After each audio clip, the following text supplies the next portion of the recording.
بسم اللہ الرحمن الرحیم۔ علم سیکھنا ہی پڑے گا اور علم سیکھ کر ہی آئے گا، اس کی ایک اور ویڈیو کے ساتھ حاضر ہوں۔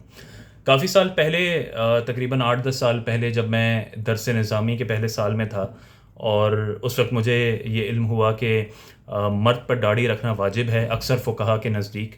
اس کی مقدار میں اختلاف ہو سکتا ہے، لیکن جو نفس داڑھی رکھنا ہے وہ اکثر فقہا کے نزدیک واجب ہے یا سنت مؤکدہ ہے، اور اس کا نتیجہ یہ نکلتا ہے کہ اگر کوئی انسان نہ رکھے تو وہ فاسق کہلاتا ہے۔ تو اس میں میں ایک محفل میں گیا، اور میری ایک پروفیشنل نعت خوان سے ملاقات ہوئی محفل کے باہر، اور کوئی معمولی نعت خوان نہیں بلکہ ایک ایسا نعت خوان کہ جس کی باقاعدہ سی ڈیز آتی تھیں، وہ بڑے کیو ٹی وی پر آیا کرتے تھے، بڑی بڑی محافل میں، یعنی پاکستان کے جو بڑے نعت خوانوں کی اگر لسٹ بنائی جائے تو اس میں ان کا نام آئے۔ تو ان سے بات چیت ہوئی، اور وہ کلین شیف تھے۔ تو میں اسٹوڈنٹ تھا، پہلا سال تھا، تو میں نے ان سے کہا کہ آپ داڑھی کیوں نہیں رکھتے؟ داڑھی تو مرد پہ واجب ہے اور آپ تو نعت خوان ہیں۔ تو انہوں نے کہا کہ نہیں، داڑھی رکھنا تو کوئی ضروری نہیں ہے۔ میں نے کہا ایسا تو نہیں ہے، میں تو مدرسے میں پڑھا ہے کہ داڑھی اکثر فقہا کے نزدیک مرد پہ داڑھی رکھنا یہ واجب ہے، اور اگر کوئی نہیں رکھتا تو وہ فاسق کہلاتا ہے، وہ گناہ گار ہوگا۔ تو انہوں نے کہا یہ آپ نے کیسی بات کر دی؟ ہم جو سب نعت خوانی کرتے پھر رہے ہیں اور ہم کلین شیو ہیں، تو کہ ہم فاسق ہیں؟ ہم فاسق و فاجر ہیں؟ مجھے بہت حیرت ہوئی، اور میں نے اپنی نالج پر ہی ڈاؤٹ کیا۔ میں واپس گیا، میں نے واپس کچھ لوگوں سے چیک کیا، میں نے کہا کہ نہیں، یہ تو لازم ہے۔ تو وہاں پہ اس دن مجھے ایک بات ریئلائز ہوئی، اور وہ یہ ریئلائزیشن ہوئی کہ شاید یہ ایک پروفیشنل نعت خوان پچھلے 10-15 سال 20 سال بچپن سے نعت خوانی کر رہا ہے۔ وہ پورے سال ہر محفل میں نعت خوانی کرتا ہے، نعت خوانی سے لوگوں کو عشق نبی میں رلاتا ہے۔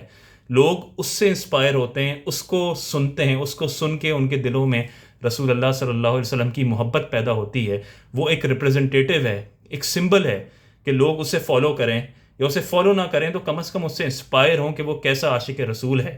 اور بڑے بڑے نعرے لگتے ہیں، لیکن چونکہ اس نے علم حاصل نہیں کیا، تو اس وجہ سے وہ اتنے سالوں سے نعت پڑھ رہا ہے، لیکن اسے یہی علم نہیں ہے کہ نبی کریم صلی اللہ علیہ وسلم کی محبت میں آپ کی سنت مبارکہ داڑھی رکھنا اس کی شرعی حیثیت کیا ہے۔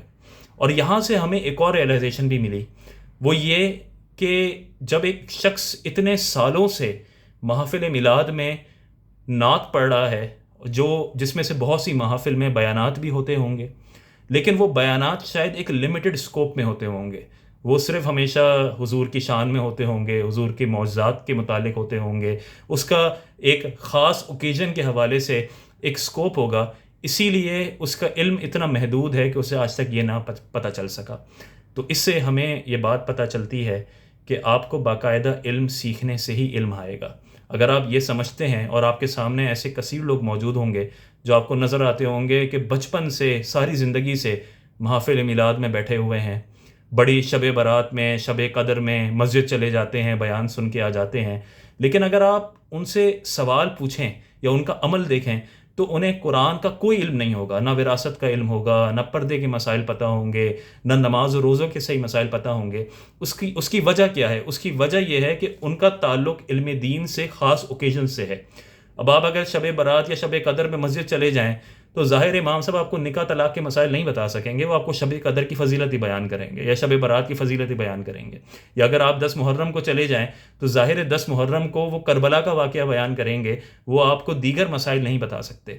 اور اگر آپ محافل میلاد میں چلے جائیں تو اس میں ایک خاص نوعیت پہ میلاد کی حیثیت، حضور کے آنے کی سیلیبریشن، ان موضوعات پر بات ہوگی۔ اس کا نتیجہ یہ نکلتا ہے کہ ایک طویل عمر گزر جاتی ہے، لیکن اس میں بھی ہمارا علم بہت محدود ہوتا ہے۔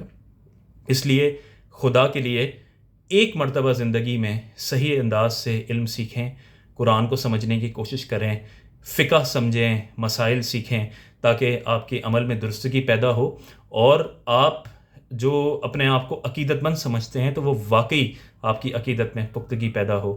اللہ تعالی ہم سب کو علم سیکھنے کے بعد عمل کرنے کی توفیق عطا فرمائے۔ السلام علیکم۔